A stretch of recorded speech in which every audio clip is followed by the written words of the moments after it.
Welcome to the Social Engineer Podcast, the SE Etc. series. This is episode 240. I'm Chris Hadnagy, CEO and founder of Social-Engineer LLC, the Innocent Lives Foundation, and the Institute for Social Engineering. And I've been hosting this podcast since way back in 2009. As always, joining me in the dumpster today is our trusty Irish co-host, Patrick Laverty. Thanks for being on the show, Patrick. Hey, thanks for having me here. It's always so much fun to join you every month. As you mentioned, my name is Patrick Laverty. I'm the senior team lead here at Social Engineer, where I get to work with an incredible team of professional and certified social engineers, where every day we get to do smishing and phishing and vishing and impersonatishing and lots of other kinds of fun things that we do here. So yeah, it's great to be here. I think you're going to make that catch on eventually. I mean, you've been doing it now for a year. Mm-hmm. Eventually, we're going to be at a conference and we're going to hear someone say, hey, do you guys do impersonatishing? And then your life will be complete at that moment. As long as I'm getting residuals from it, I'm good. You should trademark it, right? Yeah, I'm going to. Yes. A new service. Well, talking of which, this episode is sponsored by our company, which does impersonate tishing. So if you're interested in that, you should go to our website, and you will not find that word anywhere. But you will find things about vishing and phishing and smishing and red teaming and SE teaming. So if you're trying to figure out how you can keep your company and organization safe from all the malicious attacks that are happening out there, there's constant every day.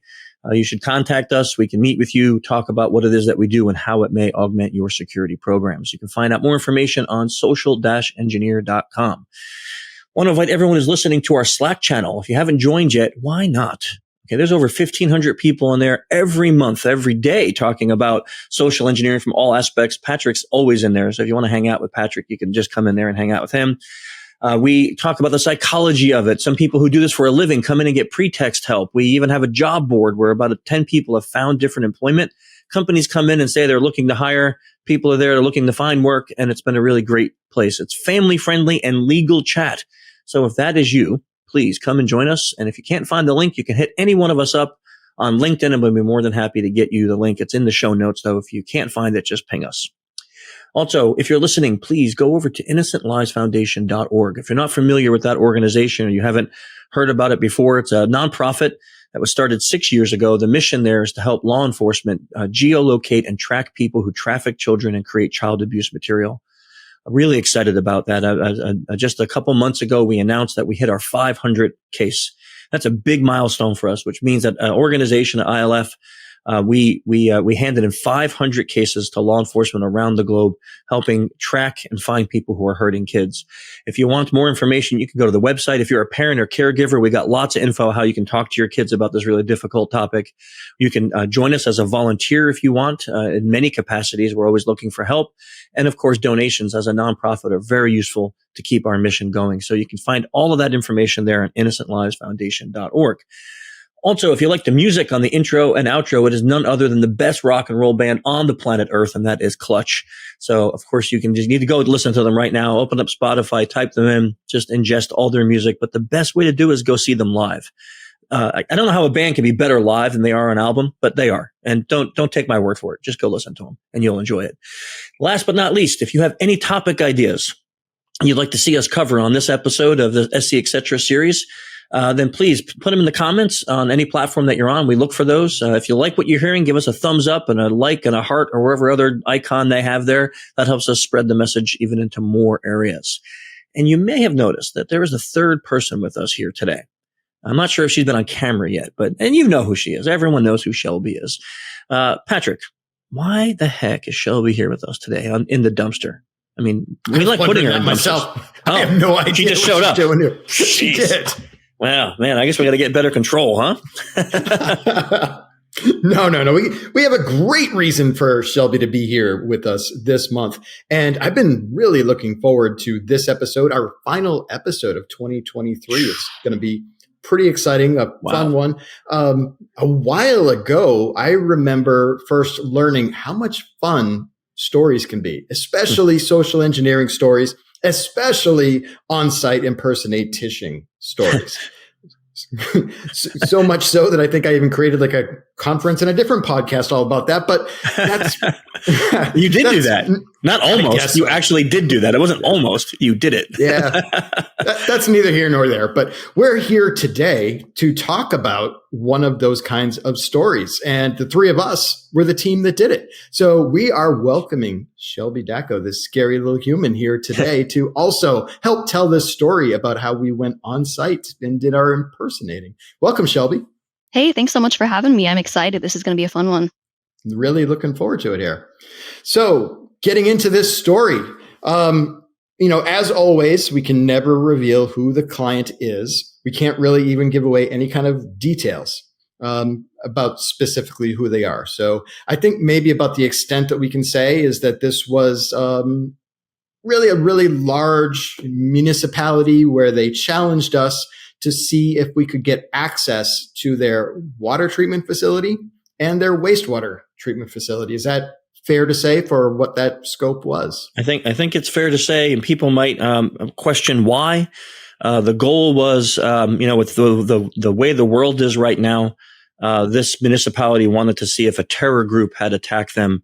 Those are two areas that they felt could cause the most havoc, both health-wise, but also legal-wise. Like dumping all raw sewage in a river or poisoning the water could lead to, of course, mass casualties and lawsuits and things like that. So that was the whole purpose of us using those two areas for testing. Yeah, they wanted to see if that we could actually get access to the clean water that supplies out to thousands and thousands of people in this municipality. And I think we also learned that it would have been theoretically possible, which I guess we also wanted to test, if we could do damage to the wastewater treatment that could then also contaminate water or rivers or other watery areas for others in the whole area. So you can imagine what kind of disaster that would cause. So this seemed to be a great target for us to try to get access to, which was kind of interesting. And as always, we start these types of engagements with OSINT, which I think, Shelby, you were a huge part of trying to get some information where I think you looked at things like newspapers, you looked at, what were some of the other things that you looked at during the OSINT phase? The first one that comes to mind is we looked at a bunch of Google Maps photos because this is really, really important when you're going to do an on-site to see the physical layout of where you're going, to look at cameras, to look at potential vendors, to look at the dumpsters, everything that we were going to be targeting once we actually got on site. Right, because I also think that we did get a good amount of OSINT from that. Like you mentioned, we did see where the fences were. We had a pretty decent idea. We couldn't exactly tell based on the quality of the photos that we had, whether things were lights or they were cameras, but it kind of gave us an idea of places to look. It gave us an idea of like what was around it. For example, around the water facility, there was a lot of woods really around that. And I think we also noticed that it was really thick woods going right up to the fence, meaning that it appeared as though there was only one way in and out of this facility. I think we can agree that that's basically what we saw from the OSINT going in. I mean, when we looked at the Google Maps, it looked like it was going to be a much easier ingress than when we got there. And it was like prehistoric level of trees and weeds and bushes that was up like a 90-degree incline, which the incline wouldn't have been as terrible if it wasn't for like some of those weeds were taller than Shelby. And that's not a short joke. Like they were literally like taller than Shelby. They were. When I was looking at the Google Maps photo, I thought, oh, we can definitely get through there. Worst case scenario, we bring some cutters or something. Yeah. And we just go right through. And there was no way we were getting through that when we got there in person. Absolutely not. Absolutely not. It would have literally been one of those backwoods bush machete swinging things, which... And it would have taken hours at least to get there. Yeah. So go ahead. I think it would have left a very obvious path for other people as well, which we don't want to do to our clients. Yeah. And there was also other risks, like, you're, since we're not the bad guys, you're running risks of, in this area, there could have been dangerous or poisonous snakes. Some of those that when we went to inspect the woods that had huge thorns on them. So, It was also summertime, so pretty hot and humid out. So you're going to have to be really bundled up and that, but just to keep yourself safe. And that would have been not great. So, and then once you're in that thick of bush, sometimes you can get lost in direction because you can't see. Like we couldn't see once you're in it, you can't see where we were going. So we might be thinking, oh, we're going that way, but you make little turns. And next thing you know is you're a mile away from the destination. So yeah, we had to kind of alter our desires at that moment in order to accomplish a job. Yeah, I think if we also talk a little bit more about scope, scope is going to be super important for these types of jobs and the types of things that we are allowed to do, as well as what are going to be our goals and our flags. And I think we briefly mentioned that we wanted to see if we could get access to the clean water in the clean water treatment facility, and that we also wanted to see if we could get access to controls in the wastewater facility. Now, I don't remember anything really being specifically out of scope for this, but I think those were the things that were specifically in scope for us, and they wanted to see if we could do that. How do you typically document that you have that level of access, that you could have done something to the clean water? So that's a really good point that you bring up, because I know a lot of people listening to this that may be in the field. They're like, how the heck do you get a client to give you carte blanche? We're just, we really talk to the clients that we work with a lot before we do this job and paint the picture of what it is that they are. But we'll never do anything that isn't mentioned in the document. And we'll talk about that in a little bit, because there were some things that we wanted to do that we had to get permission for, even though he was kind of like, yeah, you could do whatever. Right.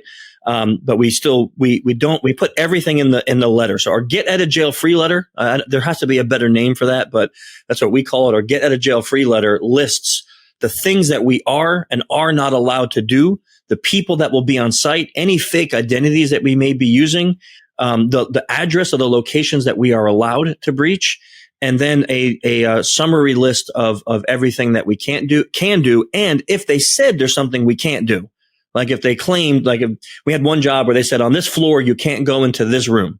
We'll put that in the letter too. Like we're allowed to gain access to everywhere except this room. All of that goes on the get out of jail free letter. So that way, not only are we aware of it, but if we do get caught, we have that letter saying that we're allowed to do all these things.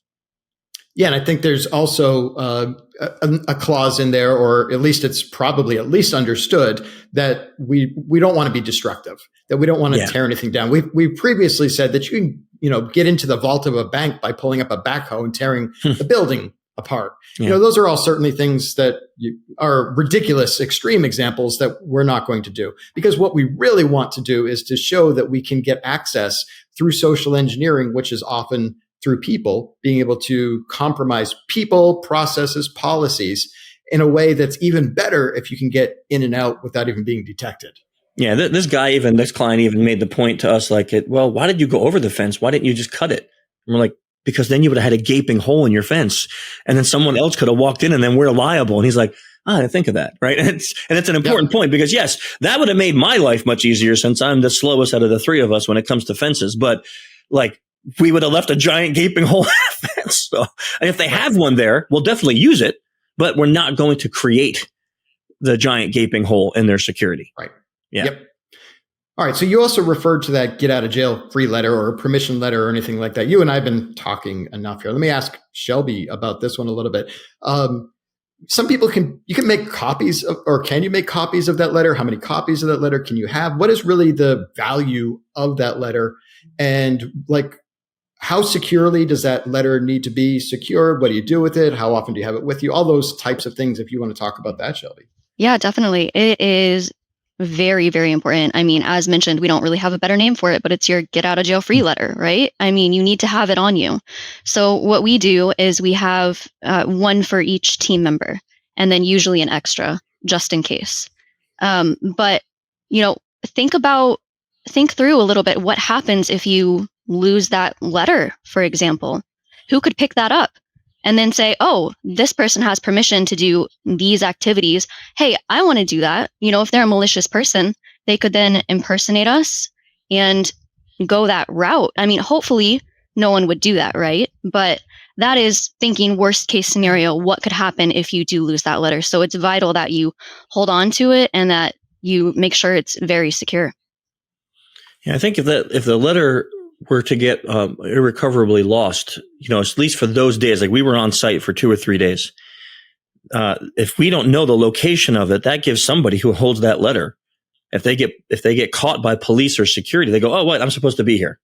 Right. And that can give them destructive abilities. So you'd almost have to call the job off and actually assign security or police to the location to make sure nobody uses that. You'd have to almost call it off, So it's really important. And especially in the case of what we were doing at this job, glad to say that we didn't do that, but we're glad that we were trying to show them if a terror group could mass murder a lot of people. So the last thing you want to do is be in a situation where, you're like, "Hey, point of contact, really sorry, but, we lost the permission to poison everyone." You know what I mean? So yeah. So it's a direly important piece of information.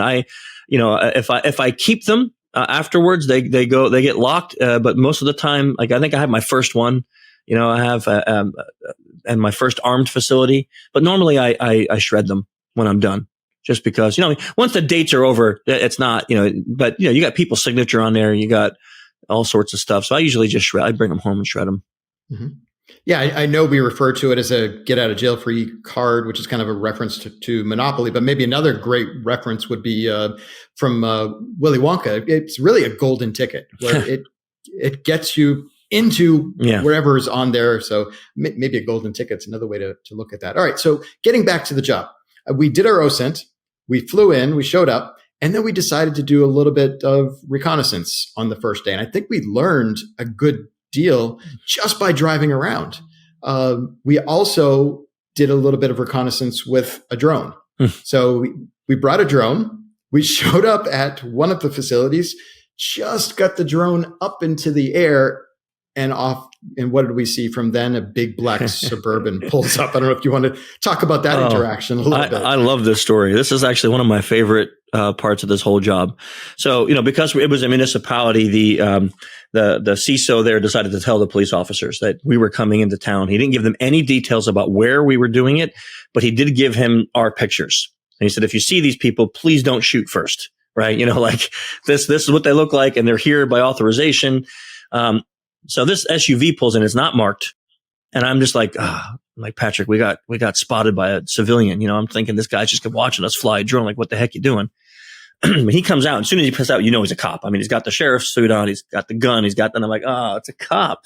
And he walks up and he's like, "I know who you are and what you're doing." And I'm like, "Excuse me?" And he's like, "Your picture's hanging on my wall."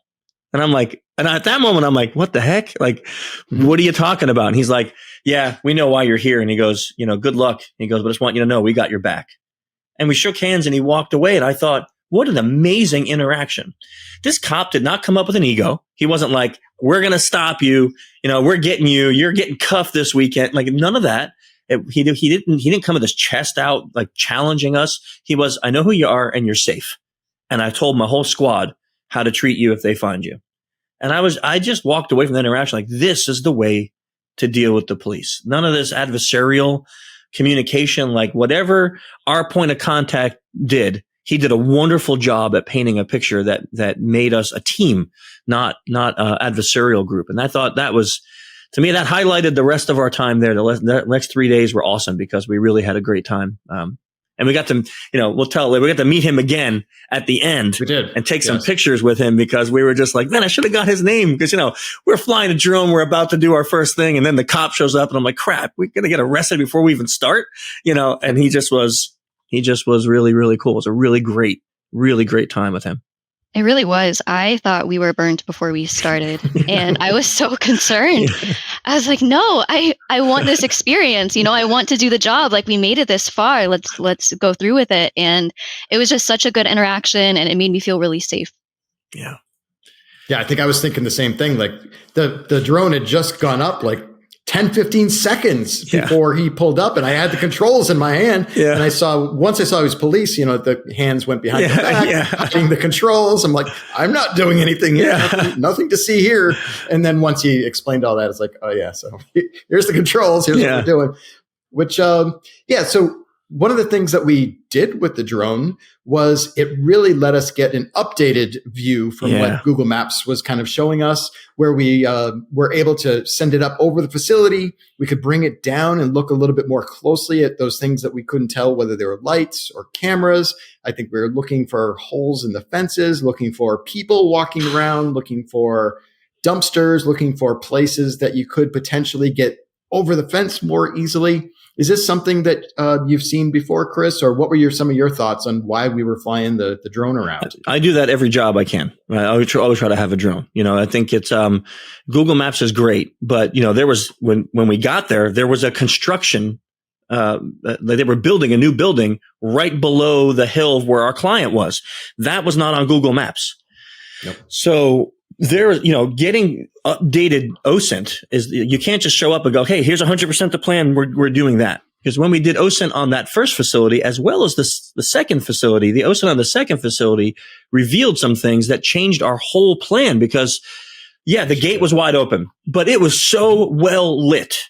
I mean, there were lights everywhere. Even at 9 o'clock at night, it was like broad daylight. And referred to it as Yankee Stadium. Yeah, it was crazy. And there was cameras. And we're like, okay, if we just come waltzing in that gate, we're on camera, we're getting seen, we're getting arrested. And it was the drone and the drive around that revealed to us that there was one location in that facility that had no cameras and was completely pitch dark. But sadly, it was only accessible through a river. Yes. So that was something else that was on the Google Maps, but I don't think really dawned on us because we did a drive around of the full thing. I remember we drove past the front gate and then we kind of looked through and we're like, I can see a road on the other side. Let's go drive over there. And then once we get over there, we're like, there's a river between us. Yeah. And I think the three of us just looked at each other and go, we're going through the river. Yeah, I think I actually looked at Chris and saw the expression on his face, and I was like, I'm going in the river. Yeah. It was like the trash can experience with Ryan. When Ryan looked at me, I knew I was going in the trash. I looked at you and I was like, oh man, I'm going in the river, aren't I? And we didn't know, like for me, it sounded crazy because I'm like, okay, well, we got to go either steal a ladder or buy a ladder. We need to get all of our equipment. We don't know how deep the river is. We don't know how cold it is. And once we get over there, again, we're not sure about like getting over that fence or if there will be a gaping hole somewhere anywhere. So when I looked over at Shelby and she's like, we're going to the river, aren't we? I'm like, I would like to. How do you guys feel? And Patrick, you're always like, hey, let's do anything. I mean, like I could have said, let's go now. And you would have been like, yeah, let's just go do it. No preparation. But we had to go get supplies. We had to get supplies. So I think that so the point in all this, the drone really saved us in this scenario. And the drive around really saved us because we, getting eyes on site at both locations before we actually went to do the job helped us with the layout of the land. Plus we did like a little I went up the wrong road and we pulled up to the gate on the first facility and that told us what kind of gate it was, what kind of security is there? Is there anything else that we couldn't see from the drone? Because this place was heavily treed. So you couldn't get the drone too low without danger of, losing it. Although you're pretty good at flying that thing. You're much better than me. I've crashed so many of them, but you did really good. So, but that initial OSINT, there for us when we got on site was, I think, really, really beneficial because it changed literally the whole plan of what we were going to do. For our nighttime engagements. It did. Because I remember doing the OSINT, we were looking around and we saw the river, but you can't tell how deep it is when, you're looking on Google Maps. So when we got there in person and then we saw people in the river, it was like, oh no, this is actually maybe possible. And so it opened up a lot of new possibilities for us. You can't tell how deep it is from Google Maps, but I think from experience, I also know you can't tell how deep it is from being in it either. I mean, that's true. I mean, it looked a lot shallower until we turned back and Shelby was up to her neck in water. All right. So how did we prep for going in the river? Yeah. Because we're staring at it and we're thinking of all these things that we have to do, but I mean, you can't swim across a river with a ladder. Yeah, well, okay. Kind of, right? So that's the first thing. We had to go buy a ladder. Too short. right? Because we couldn't find one to steal in enough time.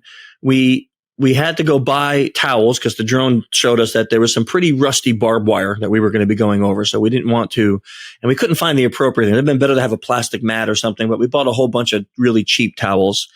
And then we bought like water shoes, like flip flops, because I'm like, once we don't want to walk in our sneakers and then we get over there and now our feet are soaking wet and we're trying to climb a fence or we fall on a rock or whatever.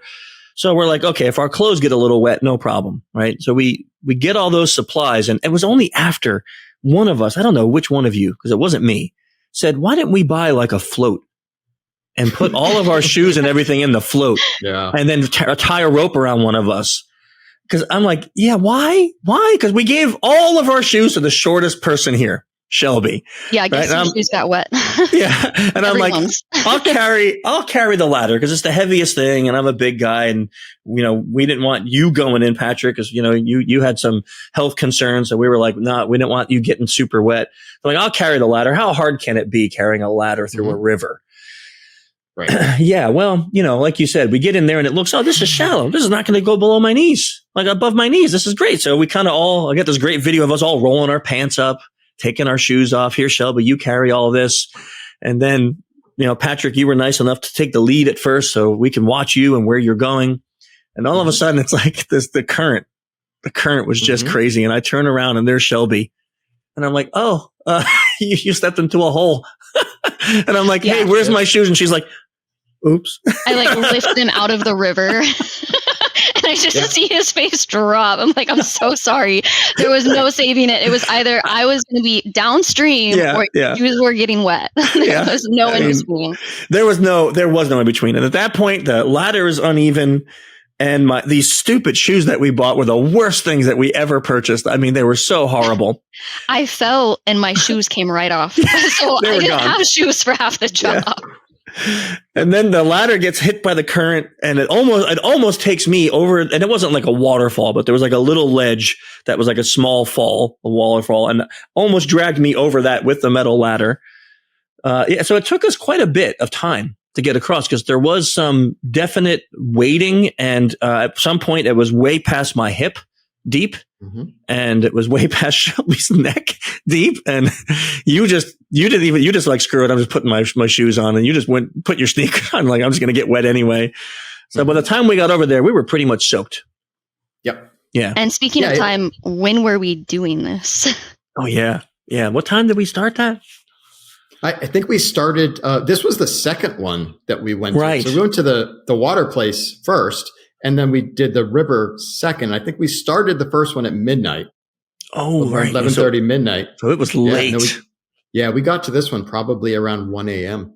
Yeah. And we did that on purpose because, we kind of suspected from our OSINT that minimal staff at these facilities in the middle of the night. And we knew we were going the river, so we did the other facility first. Right. Yeah. Yeah. I forgot that direction. That was an interesting one. That was okay. Well, let's finish this one. Then we'll go to the first one because we're there, right? So we get across there, and this was a time when I actually was glad we didn't try to do the woods, because that's when we got a real sight of how thick the brush was, and everything is covered in thorns, and there's no light, and it's pitch black out, and we get to the fence and we get our shoes on, and we're wet. And I don't know, Patrick, you're like some crazy little leprechaun. You're just like, oh, okay, I'll go first. You hop up and you're just over. Like, what? Did he just walk over a barbed wire? Like, what the heck? I blinked and he was gone. Done. And I'm like, what? And then I'm like, well, okay, I guess it can't be that hard because, Patrick just did it. And then, Shelby had her time, and it took a little bit. And then I get up there and it's like, I'm going to die. I'm going to fall onto a rock. And it took me, I don't know. I don't know how long it was. It felt much longer than it probably was, but I was the longest out of all three of us to get over that fence. But we all did it without any injury on the way over. On the way back, I did slice my arm open on barbed wire, but we were already done with the job, so it was okay. And to be fair, this was like an 8-foot fence with barbed wire on top. Which, Shelby being 5'3" or something, having to jump down from 8 feet in the air is a little bit scary, especially in the dark. I remember at one point even asking you, can you point the flashlight down at the ground? Right. I know where I'm landing, because you couldn't see it. Yeah. That's a good point, because it was pretty high, and the barbed wire came up at an angle on top of the 8-foot fence. Right. So we were actually coming over that and coming down pretty far, and it was very, very rocky. So even though where we were jumping right there was flat land, if you had fallen at all, you were falling on some pretty big, sharp rocks. So it was, there was some definite danger, but I think it was the best location for us to be, because look, there's not one camera in sight. There was absolutely no lights. You couldn't see from the road if we were there. People couldn't see what we were doing. So we were in a very well hidden spot for that. Yep.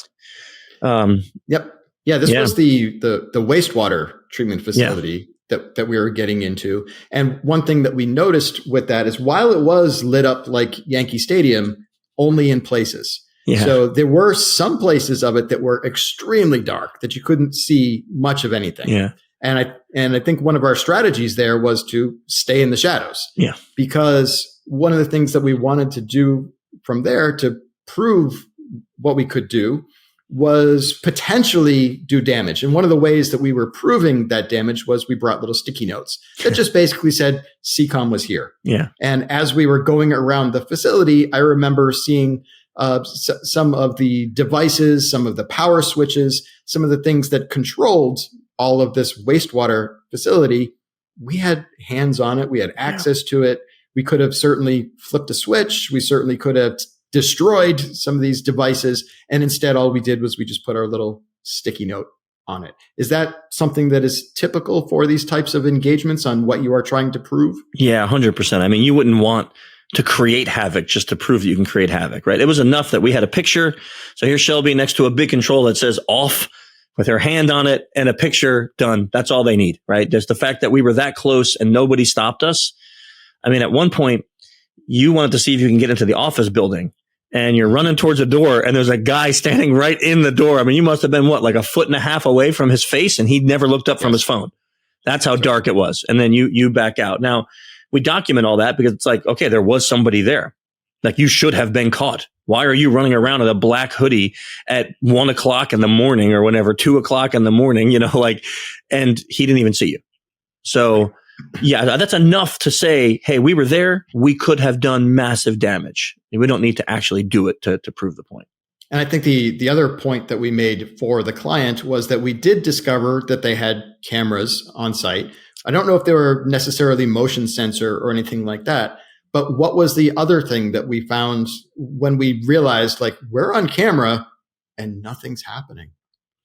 Yeah. It was the next day when we came back during our daytime operations that we found out that the cameras are there, but they are not manned.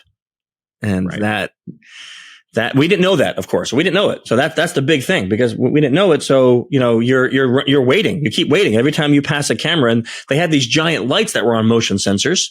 So we're scurrying around on the ground. All of a sudden, a giant light comes on, and you're like, crap, there's a camera. And you just keep waiting. When are they going to come running?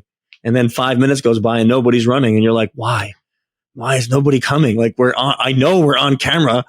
And then it was the next day we found out, well, they're not being manned. So it's just there in case one of those switches had got flipped, they would then go back and look at the footage and say, oh, that was that. Someone was here and did that.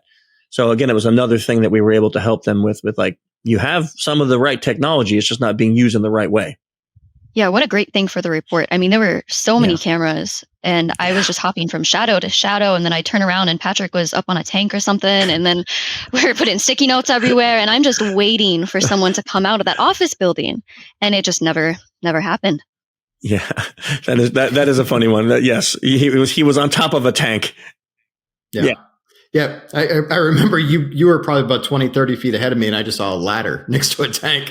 I look over to that. I'm like, Chris, come here. I was like, I want to go up there. And he's like, okay, go for it. I mean, listen, that was our job, right? I mean, let's see. I mean, you're fully visible. You're on top of a 30-foot tower on the outside of it with all the lights on, and still nobody comes running. So we're like, okay. I mean, this is, I'm sure they'll never find that sticker that you put up there.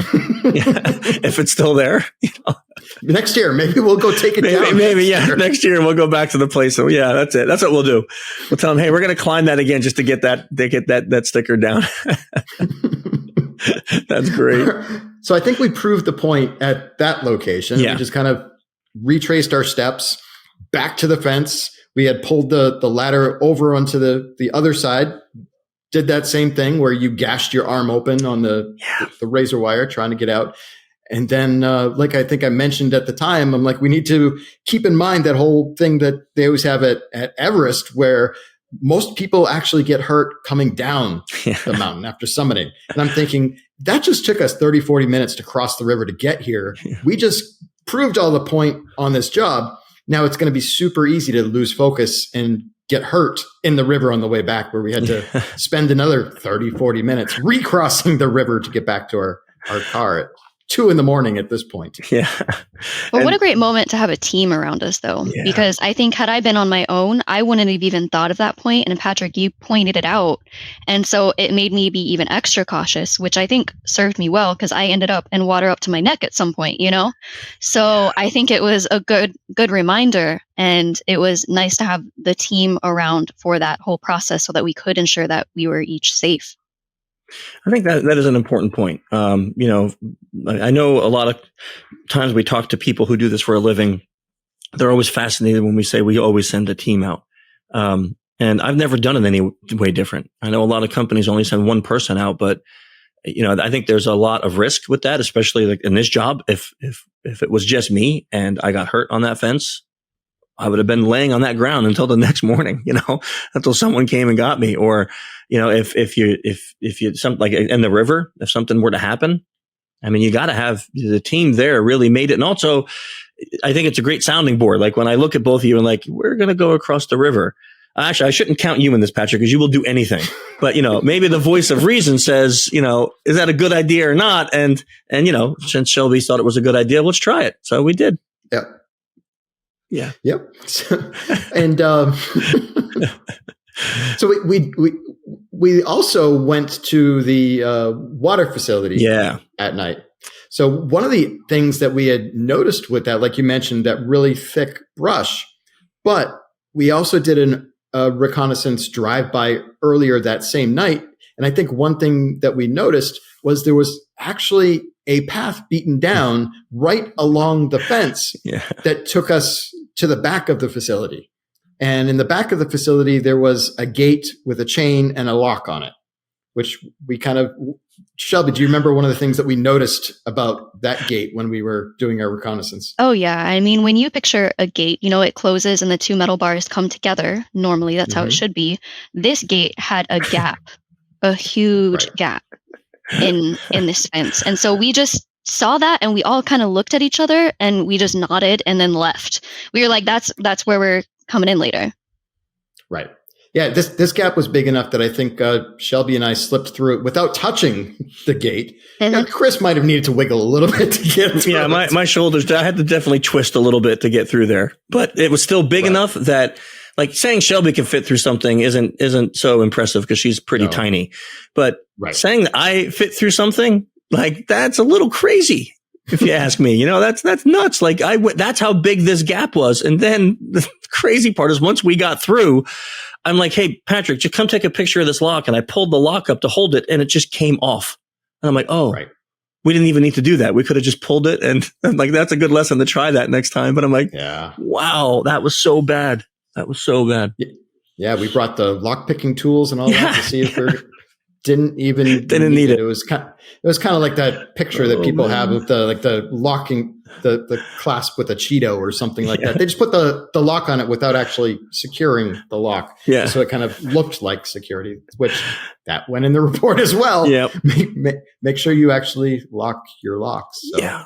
Or use a lock that is not $4 from, Family Dollar kind of thing. Yeah. So that was the water facility where I remember we were just kind of roaming around and they had all kinds of sheds and they had rooms with very loud generators on them.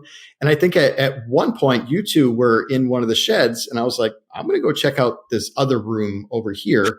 And I pull on a doorknob and sure enough, the door opens. Just as I open it, that's when I noticed that there was the magnetic alarm thing on the door. And I was like, oh no. Yeah. Here I am. I just set off all kinds of alarms, quickly close the door, go running back over to you two. And I'm like, I just opened this door that has the alarm on it. And I think you came over, checked it out, and said, there's also a motion sensor camera right above it. To which we just froze. Yeah. And it was one of those there was two. There was one, they were coming from different directions, but there were also night vision and motion sense. So I'm like, and that's when we just like, okay, let's keep waiting. And I remember just standing by that corner, looking at the door, waiting to see if someone was going to come running out. And I'm like, no one's coming. And like after, I think it was 6 or 7 minutes, we're like, nobody's coming. Okay, I guess we're good. I guess we can continue with the job. Yeah. And I think the fact that there was this magnetic alarm thing on there and those motion sensor night vision cameras tells us that's probably a pretty important building for us to get into, which, then we did just go in and take pictures, which I think it was probably one of the pumps that sends the water out to the municipality, which again was one of the goals to see if we could access those types of things. So during the daytime reconnaissance phase, one of the other things that we noticed as we were on site, and I also noticed through the drone footage, was that they had a lot of company vehicles and municipality vehicles that were there that just didn't seem to be moving day to day. And I also noticed that the windows were open. And me with my crazy ideas, like you probably remember, there was lots of times that I was just throwing things out. And a couple times you were like, what the hell are you? No, we're not going to do that. That doesn't make any sense. But then I did throw one out there to you, like, let's see. I was like, hey, Chris, what do you think? Can we steal one of those cars? When you said that, my first reaction was, what? Then I'm like, well, I don't know. Let's call the point of contact. So it's not in scope. That's the first thing I said. It's not written, so we cannot touch that, right? So I call our point of contact, like, hey, man, there's keys in all these these municipality trucks. And he's like, what? That's not supposed to happen. I'm like, yeah. Hey, what do you think about, if we just steal one to show him a lesson? And he's like, I can just hear him. He goes, what are you going to do with it? And I'm like, we could drive it over to your office building or we can bring it to our hotel. You let me know. He's like, okay, you can steal it. And I'm like, we can steal a truck. We're going to steal a truck. And at this point, we're sitting at lunch and we're all just eating and we've done our daytime engagements. And so we're already on a little bit of a high from that. And then Patrick just throws out this crazy idea. And I'm thinking, there's no way we're doing this. And then the point of contact just goes, yeah. I think I paused with salad halfway to my mouth and just like my jaw dropped. I was like, no way. This is awesome. And then we did. We stole the truck. Well, yep. We got into that water treatment facility. We, sure enough, we still got in and have pictures of us standing over clean water vats, other places, again, climbing towers and things like that.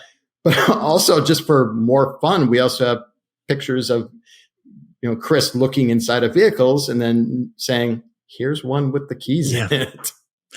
And I remember, because it was your idea. So we're like, this is, all of us wanted to do it. But it was your idea. And you threw out the crazy ideas. So we're like, Patrick, you may have the honor of stealing this truck, which is maybe the weirdest thing you can say to employees, like, Patrick, you have the honor of stealing this truck from this government facility. Please don't get shot or arrested. That was the goal. And I think one of the other concerns was that at this facility, the gate was closed. And it was something that you had to pull up to in order for the gate to open. And we knew there were people on site. I think my big fear was them thinking like, here, this is 1 a.m. Why is one of our vehicles leaving? When I'm not driving that vehicle. Yeah. And there's only 3 of us here and all 3 of us are still here. Right. Right. Yeah. We were gated in. We were stuck. We were stealing a government vehicle. And sure enough, as we pulled up, the gate just opened for us. Just beautiful. Yeah, that was, I got to say, that was maybe, in all the years I've done this, that was maybe one of the most interesting jobs I've ever had. Swimming across a river and stealing a truck. Right. And then inside the truck, we, did a little rummaging and we found keys to all the facilities. And a chemical shed. And then we found a credit card. Company credit card, Yeah, that was interesting. So we went and had to lock that thing up. Yeah, we did. And we made sure to do that. But it was kind of a really cool full circle moment for me because, Chris, I remember when I had just started at the company, I was sitting at a table. We were out to dinner with the whole team, and you're telling these crazy stories of these incredible on-site jobs that you had done. And I just remember thinking like, yeah, I want to do that. And I don't know what is wrong with me for me to think like, yeah, I want to do that, but something is. But then, there we are, and we get to steal a truck, and we get to go through a river at 2 a.m. And, it was just this really awesome experience all around with a bunch of great lessons, not only for me and us, but for the client as well. Yeah. Yeah. It is an interesting moment in time, right? To be able to say that we did that. And at the end, the client coming back and saying, this was exactly what we wanted, right? Mm-hmm. Now help us fix it. So that way, when you come back next year, it's not so easy. That to me, like as fun as the stories are, that's the reason why we're in this industry, right? It's not so I can feel cool stealing a truck or someone across a river. I mean, those things are cool, but that's not the reason. The reason is so you have clients like that say, great, now make it harder for you next year. So now our job is to basically play chess with ourselves, right? And we need to fix all the holes that we found. So that way next year we have to come up with a completely different plan in order to try to breach this facility. So it's going to be an interesting time. And I wish, we're coming to the end here because of our timing, but I wish we had time to go through the daytime. Maybe that has to be a part 2 to this, because the daytime operations were just as crazy. I mean, maybe not as, Mission Impossible.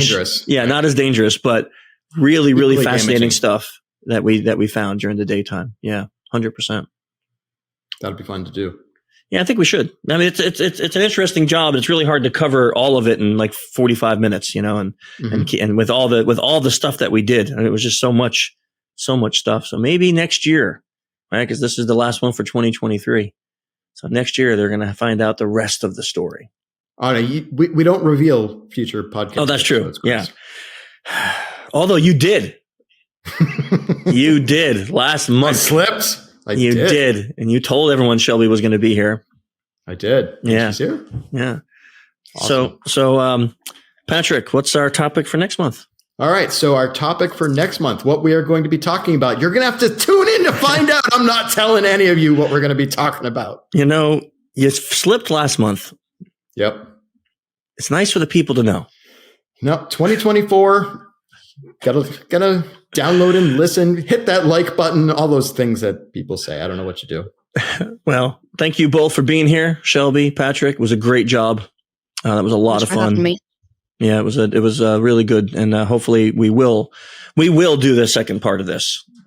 Maybe that will be the next episode. I'm not sure, but we will do the second part, and it will be all the inside story stuff. So it'll be pretty cool. Yeah, I think the last thing is just telling everybody the look on the hotel manager's face when we came walking in about 2:30 in the morning, soaking wet, wearing all black. But we can talk about that later. And we were dripping wet and smelled like disgusting heathens. It smelled like we'd been through a river. Yeah. Muddy, gross. Oh, man. We were sweating our butts off, too, because it was so humid out. Yep. Yeah, the hotel manager's face, and they had this security door, so you had to use your key, but the door wouldn't open, and the manager had to come and open the door for us, and he's just standing there like, all three of us in all black. I'm carrying like this big satchel of tools, and under the door tool, all this other stuff, and soaking wet and disgusting. Yep. Cool. Yeah, that was a good ending. Well, thanks again, guys. Another great topic, another great month. Thank you all for tuning in. Until next month, stay safe. See you.